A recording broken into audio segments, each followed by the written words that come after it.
Amelia Jones stars as Ruby, the only hearing member of an otherwise all-deaf family, and she dreams of becoming a singer. She is the child of deaf adults, or CODA. Let's talk about it.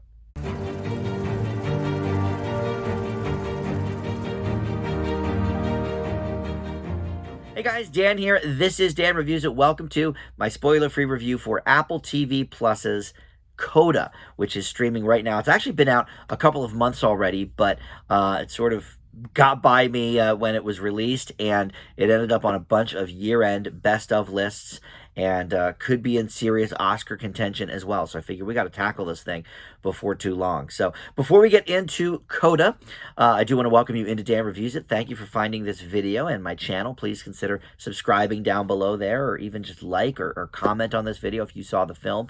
That all helps the channel out as well. So let's get into it. Like I said, Amelia Jones plays Ruby, and her entire family, her brother and her two parents, are all deaf, and they are played by deaf actors. Marlee Matlin, who plays the mother, insisted on it, as a matter of fact. They hired her first because she is a world-famous deaf actress. She is an Oscar winner. If you're unfamiliar, she played the deaf girl in the one episode of Seinfeld. She's been around for 40 years in the industry, always, picking great projects and stuff. But she insisted that her husband and son in the film are also portrayed by deaf actors. So you've got Troy Kotzer and Daniel Durant leading up those roles. And then you also have Eugenio Derbez, who you might recognize from a lot of different things, including the Overboard remake. He plays Mr. V, who is Ruby's vocal coach, choir teacher, encouraging her to sort of get her interest in music to a professional level, and insisting even that she apply to the Berklee School of Music, and of course, something that she kind of has to keep secret for a little while from her parents, because they will never be able to hear her vocal performances. So sort of a big issue there for sure. And in the meantime, the family is a bunch of blue-collar workers. They are a fishing family. The father and son, go on these fishing expeditions, and are sort of, they sort of feel left out from the rest of the crew down at the docks because they're unable to really communicate with them properly. So Ruby does act in a lot of ways as their ears for the family. So that presents another sort of snag in her going off and, finding her own path to music. So a lot of that stuff sort of permeating this movie. But in addition, there's a lot of just regular high school stuff. Ruby is sort of falling in love for the first time here with this boy that Mr. V sort of pairs her up with to do a duet at the choir show. So we see a lot of just sort of regular high school interaction type stuff as well throughout this. And Amelia Jones, by the way, you may recognize her from Netflix's Lock and Key, but she's popped up in some other things. But like I said at the start, this is being really sort of garnered with a lot of awards attention. It was on AFI's Top 10 of the Year, the American Film Institute. And usually that's a pretty good indicator for what the Oscars may be looking at. Not all 10 movies from AFI's list, always get on for the Oscar Best Picture nominations, but it's a pretty good chance if you end up on AFI's top 10, you might be there. But also Marlee Matlin getting some buzz for a possible supporting actress nomination. But I think the lock for this is going to be Best Adapted Screenplay.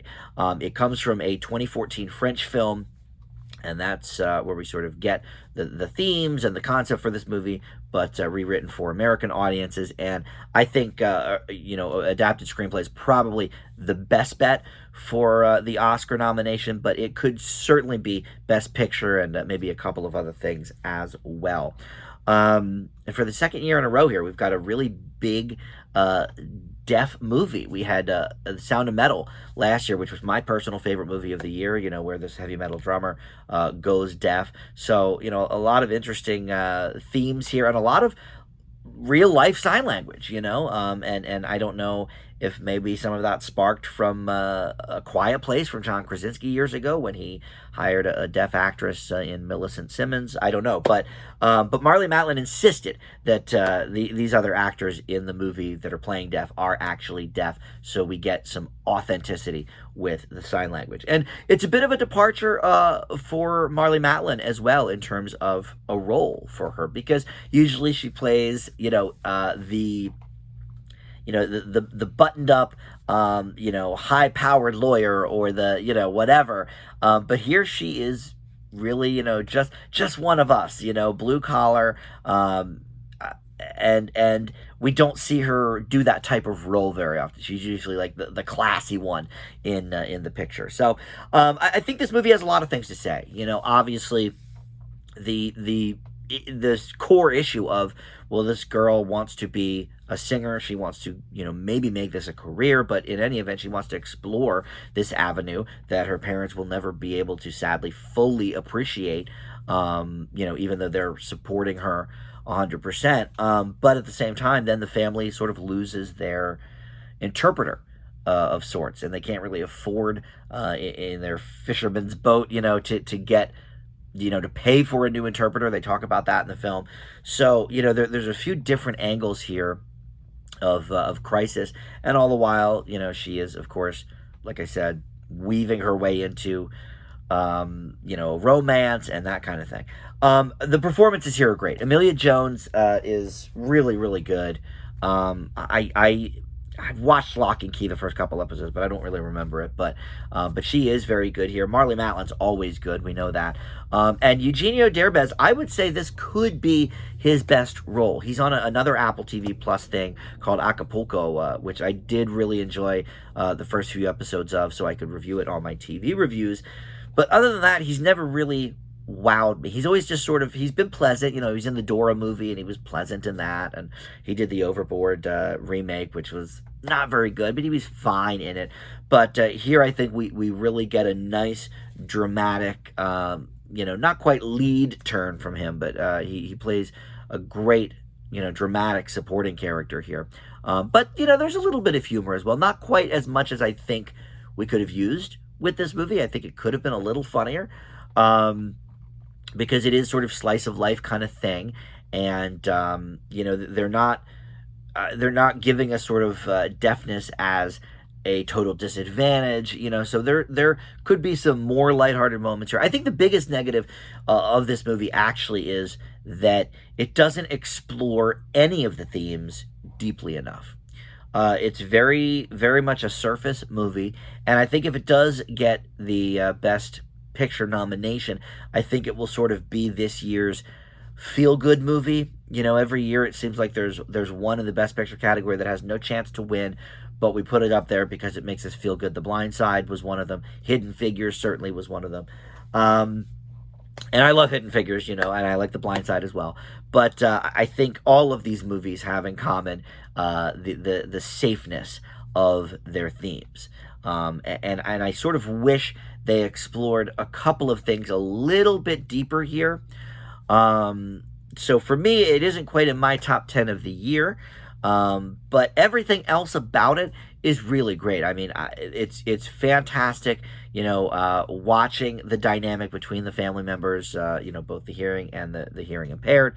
And I think it was a bold decision from, I guess, the producers or maybe the director to only have one scene really be showcased from that deaf perspective.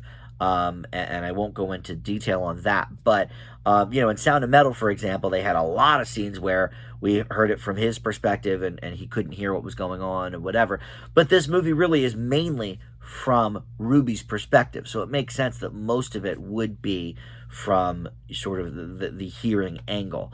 So I think that was an interesting choice, and I do think it paid off in the end. So overall, I do really like this movie. If it does get nominated for Best Picture, I think that's fine. It's certainly a very, very quality movie, but I do think it plays it a little safe in some areas. I would have liked to see a little bit more grit to it in that regard. So I give CODA a B plus. And I will say, by the way, I thought it was called CODA mainly because a CODA is in music. I knew she wanted to be a singer.